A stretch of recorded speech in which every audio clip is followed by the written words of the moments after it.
16절과 17절의 말씀입니다. 마가복음 4장 5절부터 6절까지고요. 16절과 17절의 말씀입니다. 앞에 자막을 보시는 게 훨씬 더 쉬울 듯 합니다. 제가 읽겠습니다. 더러는 흙이 얕은 돌밭에 떨어짐에 흙이 깊지 아니하므로 곧 싹이 나오나 해가 돋은 후에 타서 뿌리가 없으므로 말랐고, 자 16절과 17절입니다. 이제 또 이와 같이 돌밭에 뿌려졌다는 것은 이들을 가리킴이니 곧 말씀을 들을 때 즉시 기쁨으로 받으나 그 속에 뿌리가 없어 잠깐 견디다가 말씀으로 인하여 환난이나 박해가 일어나는 때에는 곧 넘어지는 자요. 아멘. 우리 하나님께 영광의 박수 올려드리겠습니다. 할렐루야. 믿음과 은혜는 무엇보다 듣는 것에부터 출발합니다. 잘 듣는 것이 참된 은혜를 받을 수 있는 또 귀한 길이 될 것입니다. 오늘 설교가 약간 길 듯도 한데 듣고 나면 그렇게 길지 않습니다. 오늘도 차분하게 잘 들으시고 심령에 잘 새기시기를 주님의 이름으로 축원합니다. 잠깐 기도하겠습니다. 아버지 하나님 감사합니다. 오늘도 잘 듣는 저희의 심령이 되게 하실 때 성령 하나님 우리와 함께 하셔서 우리의 길을 열어주시고 우리의 심령에 귀한 은혜를 허락하여 주시옵소서. 감사드리며 예수님의 이름으로 기도드립니다. 아멘. 농부의 마음은 항상 뿌려진 씨앗으로부터 많은 결실을 얻는 것에 가 있습니다. 그래서 밭에 뿌린 씨앗이요 싹을 내지 못하거나 또 싹을 내도 결실을 맺지 못하면 농부의 마음은 무척 상하게 되어 있어요.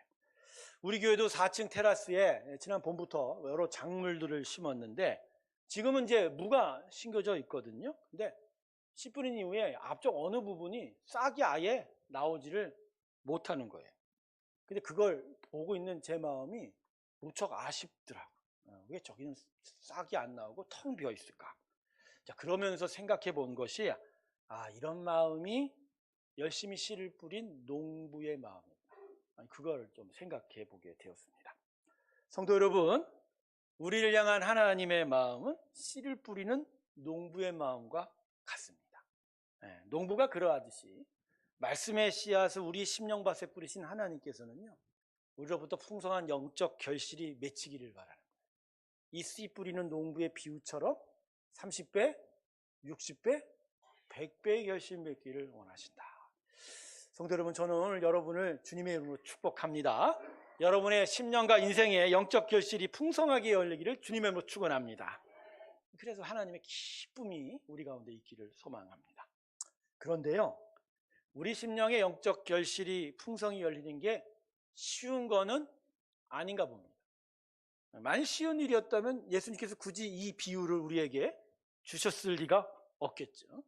하나님께서 계속 열심히 씨를 뿌린데도 싹도 나지 않고 열매도 맺히기 힘드니까, 그죠? 제대로 이루어지지 않으니까 예수님께서 이 비유를 통해서 영적 결실 맺는 일에 대해서 강조를 하고 있는 겁니다. 사실 영적 실상으로 보면요, 타락한 사람의 심령에는요 우리 하나님께서 당신의 열심을 들여서 씨앗을 뿌리고 경작을 한다고 해도 타락한 심령에서 싹이 나고 열매 맺는 건 불가능한 일입니다. 불가능한 일이에요. 타락한 사람의 본질이 결국 뭐죠? 흙에서 왔으니까 흙이에요. 하나님께서 뿌리시는 말씀은 그런데 하늘이거든요. 흙이 하늘을 소유할 수 있을까요? 감당해낼 수 있을까요? 못하죠.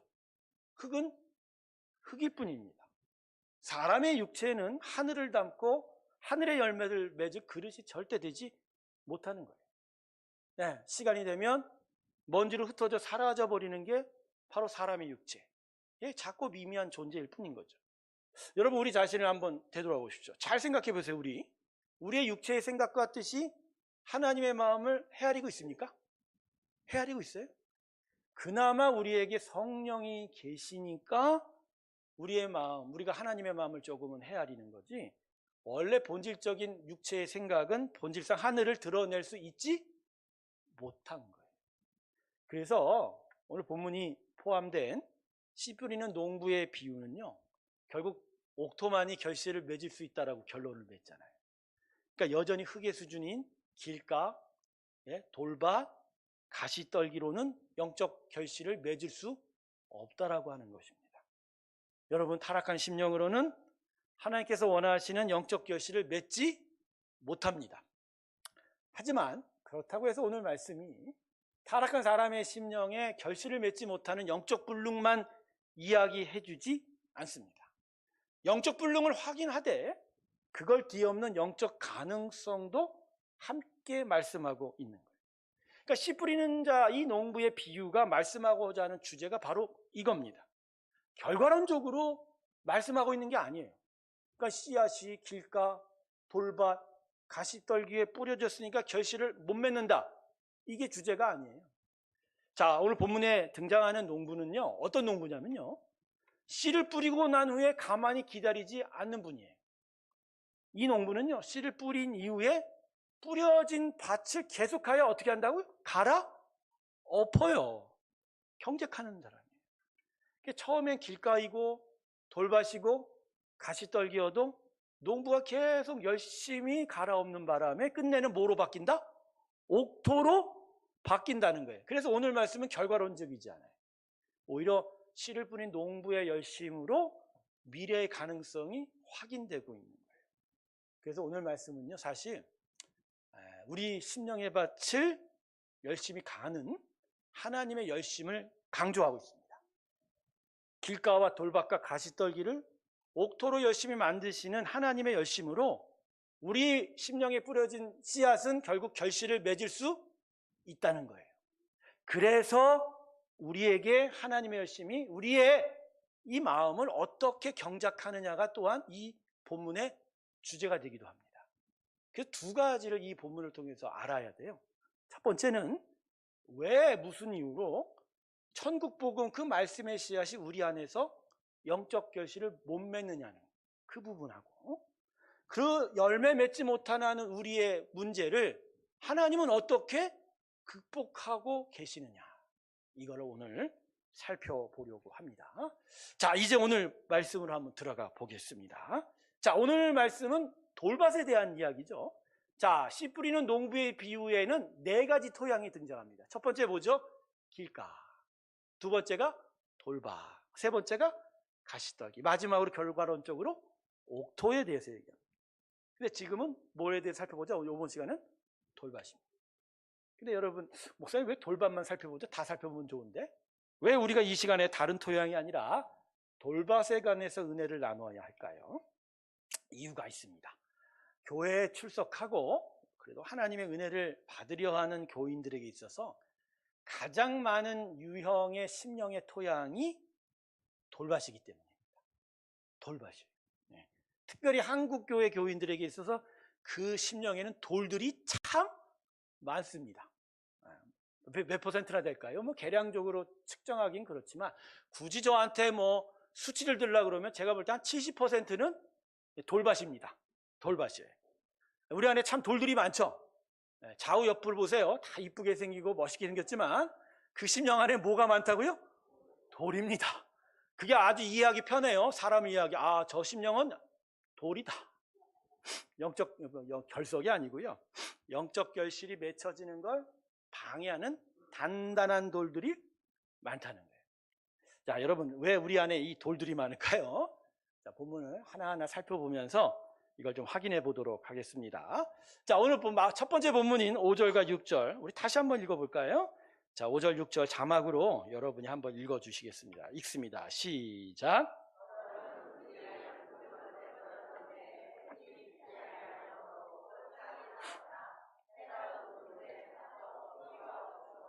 말랐고. 자, 돌밭이 어떤 돌밭을 좀 알아봐야 되는데 5절을 보면 이걸 그냥 돌밭이라고 안 하고 약간의 설명이 붙어 있죠. 어떤 설명이 붙어 있죠? 흙이 얕은.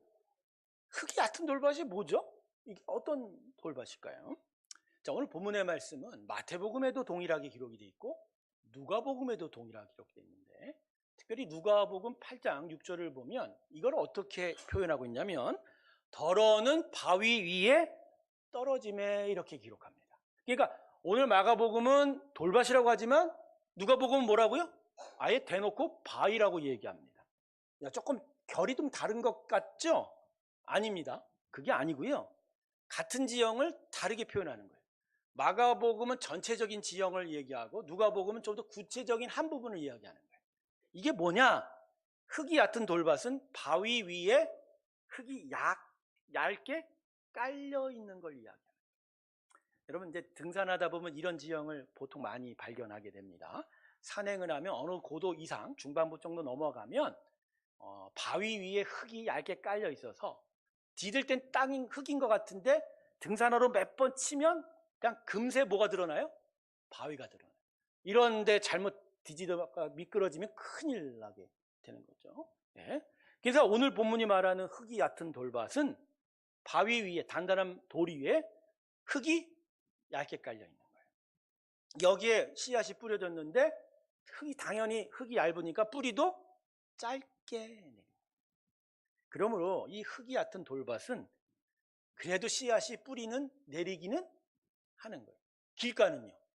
사람 다니는 길에 씨앗 뿌리면 땅에 들어가지도 못합니다. 단단한 길이기 때문에. 그래서 이 흙이 얕은 돌밭은 뿌리는 내린다는 거예요. 그런데 뿌리를 내려도 흙층이 얇으니까 흙의 층에 어떤 수분과 양분을 잘 가지고 있지 못하니 내려진 뿌리가 금세 시들어버리는 거예요. 왜요? 양분을 못 받으니까. 그리고 더운 기운에 태양빛을 받으면 그 가지조차도 싹조차도 금세 시들어 죽게 되는 거예요. 자, 그러면 예수님은 이 흙이 얕은 돌밭을 어떤 심령에 비유하고 있을까? 자, 그게 오늘 두 번째 본문인 16절과 17절의 말씀입니다. 자, 16절과 17절 말씀 우리 다시 한번 읽어보도록 하겠습니다. 같이 읽습니다. 시작!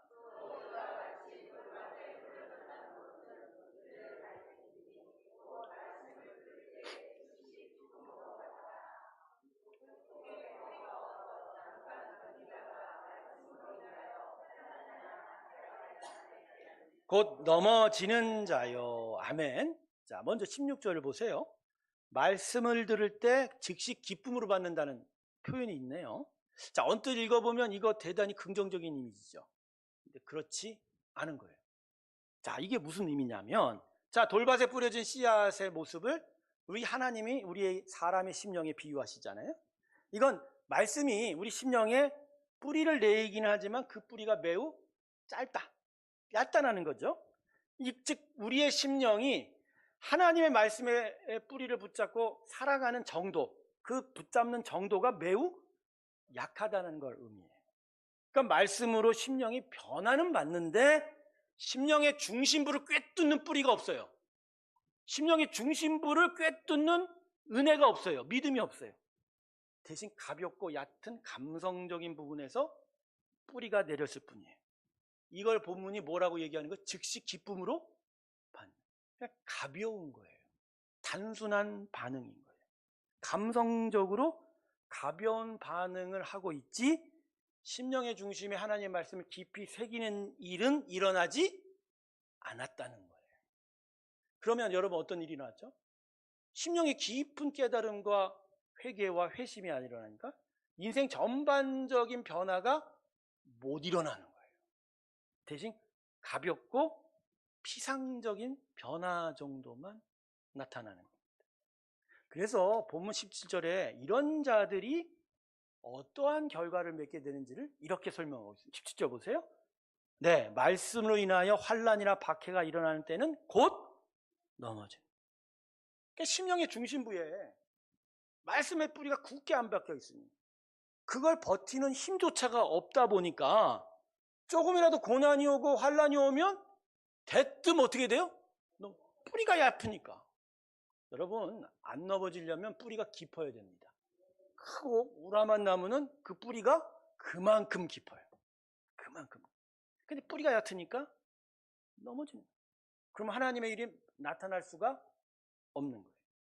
자, 제가 이 돌밭과 같은 심령을 이제 다시 정리해 드릴게요. 하나님께서 우리를 당신의 자녀로 부르시면 우리 심령에 하나님의 말씀이 은혜로 다가옵니다.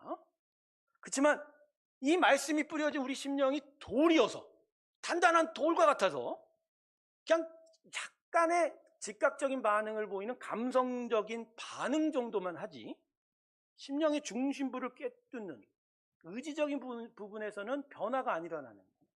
거기는 전혀 건드리지를 못하는 거예요. 그래서 인생 전반적인 변화를 일으키는 변화, 영적 결실은 나타나지 못하는 거예요. 그래서 대낮에 태양빛과 같이 뜨겁게 데인 것 같은 고난과 환란이 오면 이 안에 그걸 이길 수 있는 능력이 없죠. 믿음의 능력이 아직 형성이 안 돼 있으니까 이거 어떻게 버텨요? 세상 방식으로 버티는 거예요. 예전 삶의 방식을 다시 끌고 와서 그것으로 버텨가는 거예요. 그러니까 이게 믿음의 변화가 있을 턱이 없는 거죠. 자, 이것이 돌밭과 같은 심령에 하나님의 말씀의 씨가 뿌려지면 나타나는 일입니다. 자, 이제부터 더 중요한 건데, 그러면 이 돌밭과 같은 심령이 무슨 이유로 우리 심령에 형성이 되었을까요? 아니, 왜 우리 마음이 돌이냐고요? 두 가지로 좀 생각해 보는데, 첫 번째, 기본적으로 타락한 사람의 심령은 굳은 마음, 강팍한 마음인 거예요. 돌인 거예요. 기본적으로 아담 이후의 모든 사람의 심령은 뭐다? 돌입니다. 돌입니다. 첫사람 아담은 창조되기를 생기가 들어와 함께 사는 것으로 만들어진 거예요. 그래서 그 생기를 통해서 사람의 마음은 하나님께 대해서 순종하는 심령이 되게 돼 있죠. 근데 생기가 타락으로 인하여 소멸되면서 오히려 사람의 심령은 더더욱 하나님께 대해서 거부하고 거역하고 불순종하는 굳은 마음이 된 거죠. 어제 전도를 하면서 저희 아내가 무척 충격을 받았다고 저한테 달려왔어요. 그게 무슨 충격을 받았다니. 어느 젊은 여인에게 복음을 전했는데 복음 전했다고 당국에 신고한답니다. 여러분 웃을 일이 아닙니다. 차별금지법이라는 건 뭐 아직 국회에 발의되지 않았지만 이게 훗날 발의되면 이런 일이 나타납니다. 근데 왜 고발하겠냐 했더니 자기를 힘들게 했다는 거예요. 전도하는 게 자기를 힘들게 했다는 거예요. 그래서 막 제 아내도 막 이제 잘 보냈는데 뭐 집에 가서도 씩씩거리는 거야. 아픈 거예요, 마음이. 근데 생각해 보면 이 여인이 모든 일에 이렇게 깐깐하고 거치게 할까요? 난 그렇지 않다고 봐요. 유독 어느 부분이 특별하게 드러난 거예요? 하나님에 대해. 그러니까 사람의 심령은 기본적으로 타락하는 심령은 하나님에 대해서 돌과 같은 거예요. 그래서 복음이 전달되기가 어려운 거예요. 그 전도의 현장에서는 이런 일 부지기수입니다. 돌이니까 튕겨내는 거예요. 받을 수가 없는 거죠. 자, 두 번째인데 왜 우리 마음이 돌이 되냐? 이게 더 중요한데 아담의 타락 후에 사람이 살아가는 환경이 너무 거칠고 고통스러운 거예요. 그래서 그 거친 땅에서 살다 보니까 심령이 돌처럼 딱딱하게 굳어져 가는 거예요. 자, 여러분 이제부터 좀 잘 들으세요. 첫사람 아담에게 하나님의 생기가 들어갔죠? 이 생기가 주는 축복을요, 한 단어로 얘기하면 단단함입니다. 뭐라고요? 단단함. 자, 여러분, 사람이 흙으로 만들어지다 보니까 사람의 심령도 사실 흙일 뿐이에요. 약해요. 연약해요. 어리석기 그지없어요. 그냥 힘이 없어요. 부족한 거 투성이에요. 그래서 사람의 그냥 이 자아론, 이 혼으로는 외부의 공격을 이길 수 있어요, 없어요? 못 이겨요. 그래서 하나님이 사람을 흙으로 만드셨지만 거기다 뭘 집어넣은 거예요? 생기를 집어넣어요. 생기로 사람의 혼이 연합되게 만들어요. 그럼 이 생기는 하나님께 대해서는 순종하는 심령이 되지만 외부의 공격에 대해서는 단단한 보호막을 제공하는 거예요. 그래서 여러분 믿음의 충만함이 있으면 그 심령을 단단해집니다. 고집스럽고 자기 주장만 하는 그런 단단함이 아니라 외부의 공격에 대해서도 능히 방어할 수 있는 여유를 갖고 인자함으로 능히 그 은혜로 방어할 수 있는 단단함이 바로 생기가 주는 축복인 거예요. 근데 아까도 얘기했지만 타락하면서 이 생기가 어떻게 됐다고요? 우리 안에서 소멸이 된 거예요. 그러니까 단단한 보호와 심의 막이 사라져버린 거예요. 그 이후로 사람의 심령은 거친 땅으로부터 받는 자극과 공격에 속수무책으로 상처받을 수밖에 없는 거예요. 계속적으로 상처받아요.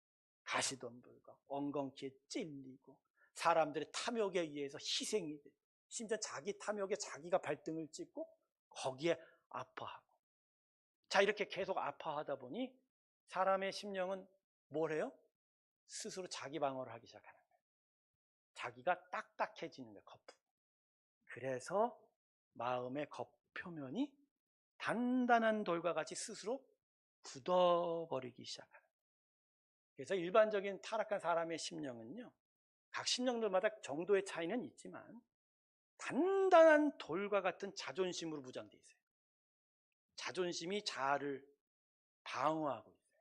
그 자존심은 자기 사랑과 자기 고집이 있는 거예요. 그러니까 내 안에 자아가 있으면 이 겉표면을 뭐로 뒤집어 쓰고 있다고요? 자존심, 자기 주장, 자기 사랑, 자기 고집이 있는 거예요. 그리고 이 안에 자아도요, 그냥 있지 않아요. 열등감으로 똘똘 뭉친 자아가 만들어지고, 그냥 연약하기만 하는. 그런데 한국 사람들, 한국 교인들이 더 돌이 많다고 그랬죠, 아까. 이 이유가 뭔지 아십니까? 이 한국적 상황 속에서 한국인에게 특별히 나타나는 심리적 기질이 있어요. 그게 한 단어로 한이라고 합니다. 한이란 가난하고 억울하고 눌리고 불평등이만 했던 시절을 헤쳐나오면서 한국 사람의 심령에 한이 자리를 잡고 있는 거예요. 근데 요새 경제적 환경이 좋다 보니까 요새 태어난 젊은 세대는 한은 없어 보입니다만, 지금의 기성세대의 심령에는 한이 일종의 DNA로, 특별히 저희는 어머니 세대들은 기본적으로 그분들은 한이 있다고 생각하면 됩니다. 한을 갖고 사시는 분이에요. 한 가운데, 그죠? 한. 우리나라 민요, 대표적인 민요 아리랑이 사실은 한의 노래입니다. 한의 노래. 근데 여러분이 한이요, 심령의 기질상 단단한 돌이라는 게 문제예요. 한이 돌이에요. 억울하고 분하고 원통하고 정말 꺼이꺼이 울 수밖에 없지만 참는 거예요. 왜? 나를 위해서, 특별히 가족을 위해서 참아요. 참아내요. 그런데 그 심령은 어떻게 돼요? 딱딱한 돌처럼 굳어져 가는 거예요. 딱딱한 돌처럼 굳어져. 문제는 이런 돌박과 같은 심령은 말씀이 심령에 뿌리 내리는 걸 강하게 방해한다는 거예요. 겉으로 볼 땐 다 착해 보이죠? 순해 보여요? 말랑말랑해 보여요? 저 심령이 이제 하나님 은혜가 잘 들어갈 것 같아요. 그런데 이 안에는 지금 뭐예요? 뭐가 있어요? 돌이 있어.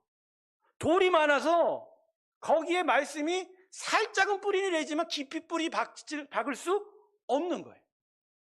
속마음엔 자기 자아를 둘러싼 강력한 자존심이 자리 잡고 있는 거예요. 단단한 자기 사랑, 딱딱한 고집으로 무장하고 있어요. 여기 하나님의 말씀이 관통하기가 힘든 거예요.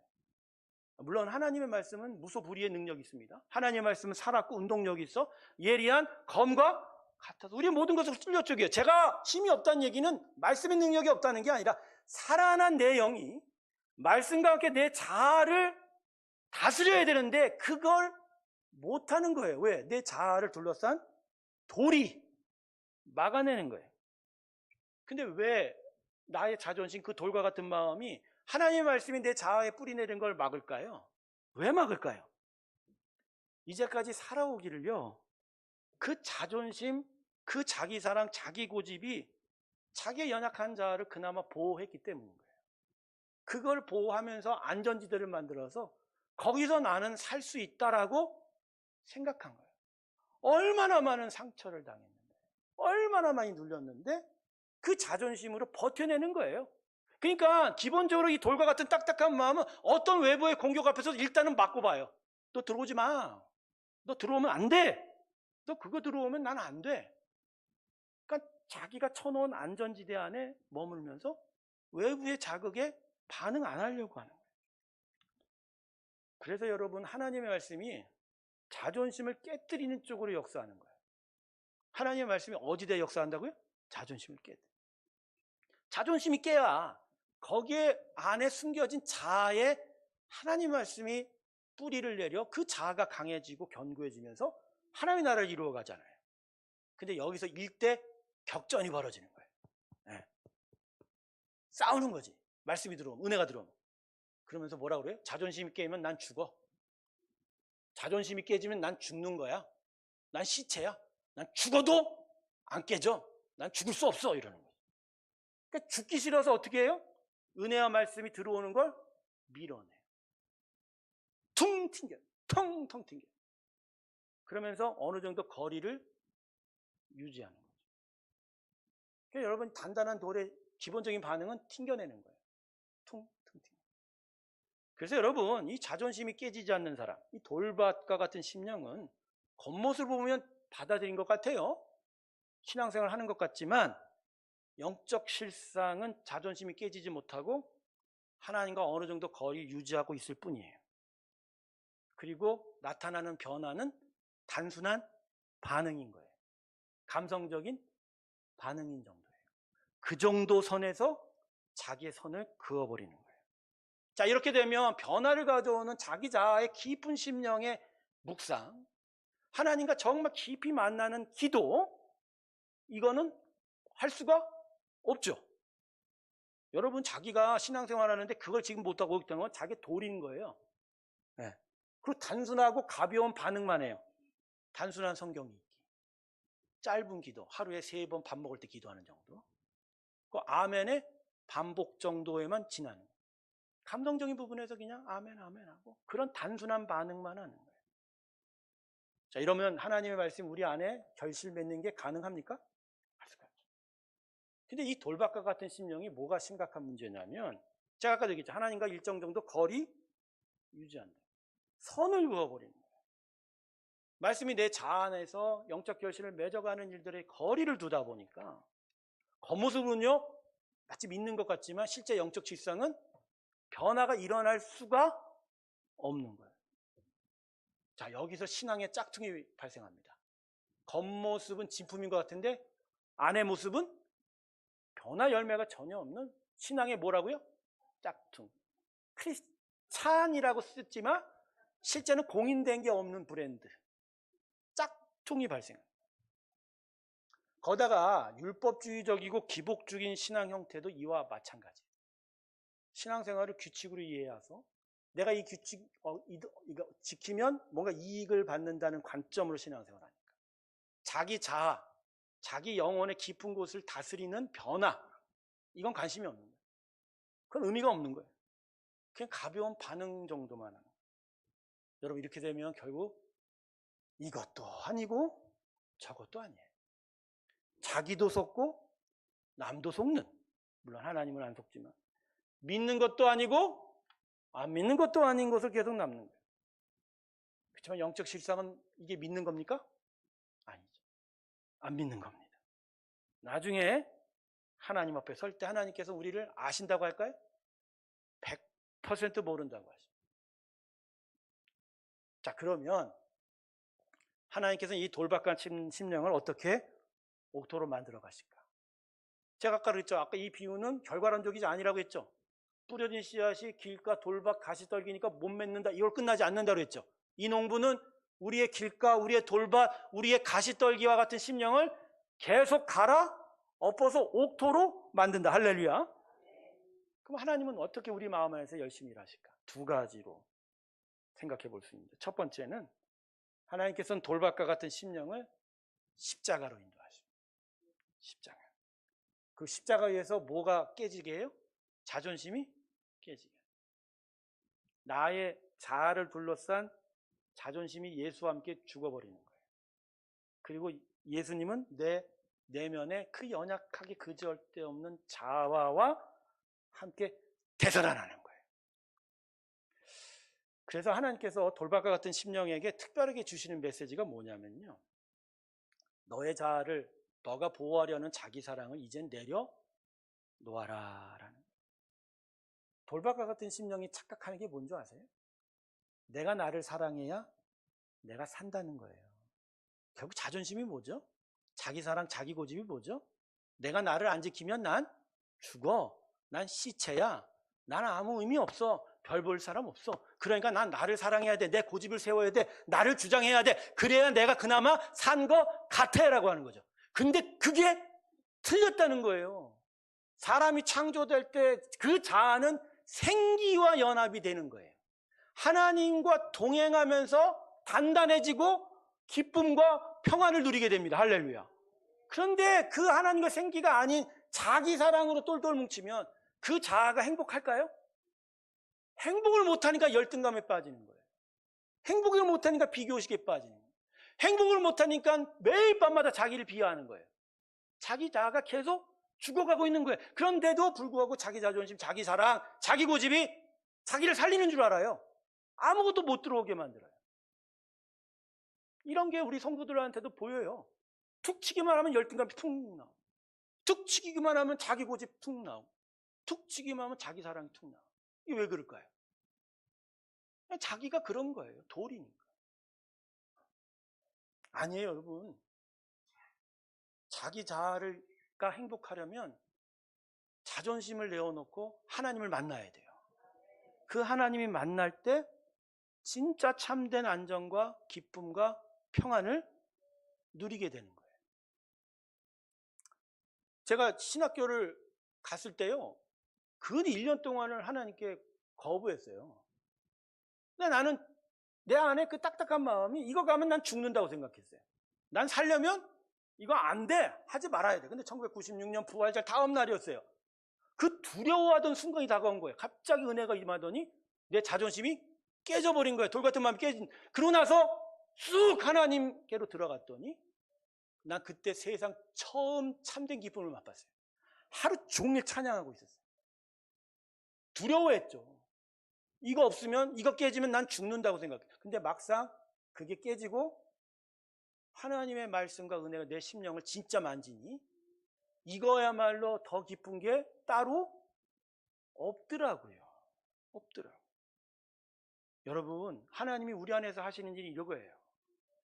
우리 자아를 단단하게 감싸고 있는 그 자존심 말, 자기 사랑, 자기 고집.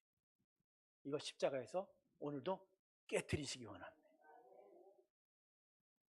그게 자기가 죽는다는 거예요. 그냥 안 죽죠. 하나님 왜 우리를 왜 죽여요? 그 쓰잘데기 없는 게 깨지면 내 안에 숨겨진 그 영적 자아는 하나님과 함께 기쁨을 누리는 겁니다. 이게 바로 예수님을 만나는 거예요.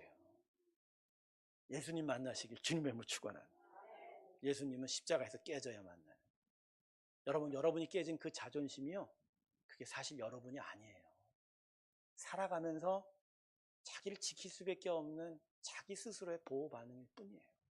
그걸 깨트려도 우리는 충분히 삽니다. 충분히 사는 거예요. 오히려 더 기쁘게 사는 거예요. 자, 두 번째, 하나님 우리 안에서 하시는 일은 돌박 같은 심령의 문을 계속 두드리고 계신다는 거예요.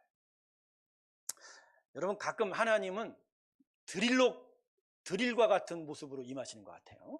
드릴이 뭐죠? 힘으로 강제로 뚫어버리는. 하나님은 그런 일을 별로 즐기지 않으세요. 저 같은 단단한 돌 같은 한테만 그렇게 하시지, 여러분에게는 정말 인격적으로 하실 줄로 믿습니다. 얼마나 단단한 돌이었으면 그걸 드릴로 뚫어내려고 인생에 그 아픔을 주고 병만을 줘서 그거를 깨트리게 하니까 얼마나 제가 단단할까? 여러분 저를 볼 때 속으로는 그러실 때 얼마나 돌 같았으면 그러실까? 근데 하나님이 하시는 방법은 드릴로 뚫지 않아요. 두드리세요. 너 열래? 열어줘. 내가 열래? 너 열어줘. 내가 들어가면 너 분명히 기뻐할 거야. 기뻐요. 이게 계시록 3장 20절의 말씀이죠. 라오디아 교회를 향한 주님의 음성 말입니다. 볼지어다 내가 문 밖에 서서 두드리노니 누구든지 내 음성을 듣고 문을 열면 내가 그에게로 들어가 그와 더불어 먹고 그는 나와 더불어 먹으리라. 할렐루야. 근데 여러분, 이 라오디아 교회가 어떤 교회라고 해야죠? 차갑지도 않고 뜨겁지도 않고 이것도 아니고 저것도 아니고 거리를만 두려고 하는 돌박과 같은 심령이 많았던 거예요. 바로 여기 하나님께서 지금 뭐라고 얘기하세요? 문을 열어. 너의 그 알량한 자존심, 너의 사랑, 너의 고집들 내려놓고 열어. 그래서 내가 너한테 들어가면 내가 너와 함께 참된 기쁨을 맞이하리라. 근데 이게 실제적인 신앙의 행위로는 어떻게 나타나야 돼요? 이게 예배와 기도의 자리로 나와야 가능해요. 평상시 우리의 삶 속에서 하나님 두들기고 계시지만 워낙 세상 소리가 크다 보니까 두드리는 소리조차 못 느껴요. 그나마 예배와 기도의 자리에 나오면 소리를 듣는 거예요. 근데 계속 들어야 되는 거예요. 뚝뚝뚝 두드리고 계속 가요. 그러면서 그 소리를 들으면서 깊이 묵상하는 시간을 갖네요. 감성적으로 그냥 가볍게 반응하는 정도로 끝나는 게 아니라 내 심령 중심부를 관통하는 은혜로 예배와 기도의 자리에 서게 되는 거예요. 그럴 때 뚫리는 거예요. 열리는 거예요. 주님이 두드리면 열린다고 하셨죠. 그건 마치 세상적인 기도로만 생각하시는데 제가 볼 땐 이럴 때 사용하라고 하는 거예요. 우리가 진짜 우리의 단단한 자아를 열려고만 한다면 하나님은 우리 안에 들어오실 것이다. 할렐루야. 여러분, 하나님 앞으로 나오십시오. 그래서 닫혀진 문을 이제 여세요. 우리는 이런 면에서 너무 흉측해요. 여러분, 자기 자신을 보십시오. 나는 진짜 내 문을 활짝 열어놨을까요? 활짝 열어놓으신 분 아마도 꽁꽁 닫아놨을걸요. 뭔가 들어오면 내가 다칠까봐, 내가 손해볼까봐, 내가 힘들까봐 그래서 빗장 걸어놓고 있어요. 아니에요, 여러분. 여셔야 돼요. 그분이 여러분에게 들어와 여러분을 만나고 더불어 먹어야 우린 참된 기쁨을 얻는다. 사실 열어놓는 건 먼저 하나님이 열어놓으셨어요. 지성소의 회장을 예수님 십자가에 죽으실 때 위에서부터 아래로 찢어졌잖아요. 누구든지 글로 들어갈 수 있는데 우리는 들어가지를 못해요. 두려워서. 내가 뭔가 무너질 것 같고 내가 뭔가 쓰러질 것 같아. 그래갖고 막 이러고 움켜잡고 안 들어가려고 안 열어놔요. 근데 은혜는 안 그래요. 하나님의 은혜는 절대 안 그래요. 여러분, 예수님 만나면 너무너무 기쁩니다. 예수님 만나면 너무너무 복된 거예요. 이게 바로 복음인 거예요. 규칙도 아니에요. 율법도 아니에요. 저주도 아니에요. 심판도 아니에요. 징계도 아니고 회초리도 아니에요. 그냥 하나님이 나와 함께 기뻐하자는 거예요. 그러면서 내 자아가 견고해지고 자라면서 그러면서 풍성한 영적 결심 맺기를 원하시는 것이다. 너무 길게 하면 점심도 못 먹는다고 해서 뭘 할까봐 이제는 맺어야겠습니다.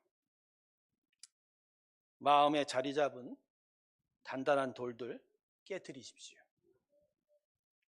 하나님의 말씀의 씨앗이 그 단단한 돌 밑에 있는 내 연약한 자아로 뿌리 내려야 합니다. 그래야 내가 진짜 사는 거예요. 이것을 위하여 십자가로 더 가까이 가십시오. 여러분의 그 자존심 거기서 예수님과 함께 못 박으세요. 박아도 죽지 않아요. 죽지 않아요. 오히려 여러분의 자아는 기쁨의 은혜로 부활할 줄로 믿습니다.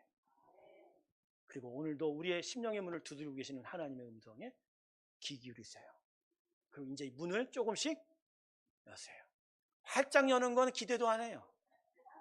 열 수도 없어요. 그러나 오늘 그 틈을 조금이라도 벌리세요. 계속 기도하고 예배하면서 점점점 벌려가세요. 그리고 어느 날 그 벌려진 틈을 통해서 하나님 나한테 들어와 우리를 온전히 만나주게 됐을 때 우리는 할렐루야 하면서 그분께 완전하게 열게 될 줄로 믿습니다. 이 귀한 은혜가 저와 여러분 가운데 함께하길 주님의 이름으로 축원합니다. 기도하겠습니다. 하나님, 돌이었습니다. 그리고 지금도 돌인 줄도 모릅니다. 단단하게 내 자신을 감싸고 있던 그 자존심, 자기 사랑, 자기 고집 안에서